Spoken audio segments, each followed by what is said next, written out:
So here we have an individual who is complaining after I pointed out that the radioactivity release from Fukushima was insufficient to produce any measurable medical effects in the Japanese public.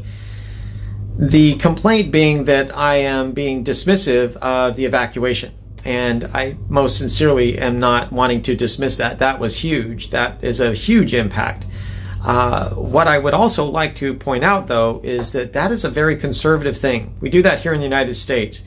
The dose that you would get from, for example, a CT scan to the hip or pelvis, it's about 1 rem. And right around 1 rem is where the EPA would just start to recommend evacuation. They probably would recommend it by at least 2 rem. If you get 2 rem per year from any kind of radioactivity in the environment, they would recommend evacuation, which is about the same dose that you get from a positron emission tomography scan or a PET scan to the whole body. And to further put that in context, 5 rem, which is the maximum that the EPA would say you should evacuate people if they get 5 rem. 5 rem is actually a legal dose to a radiation worker.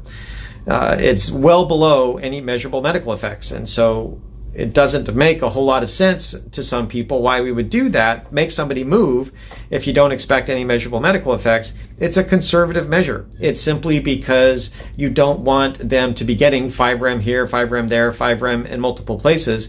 The idea being that if by the time you've gotten upwards of around 20 rem, then you're going to start getting measurable medical effects. And so we want to keep the numbers well below that. So there's not a reason to panic or reason to fear. It's just being conservative. And even at 20 rem, the probability of getting cancer is quite small. It's not until you get up to around 100 rem that it's about a 5% increase over your natural cancer incidence rate for an annual exposure. So these are conservative measures, and yeah, that is a big deal when you have to evacuate. And that's one of the real attractive features of these new small modular reactors.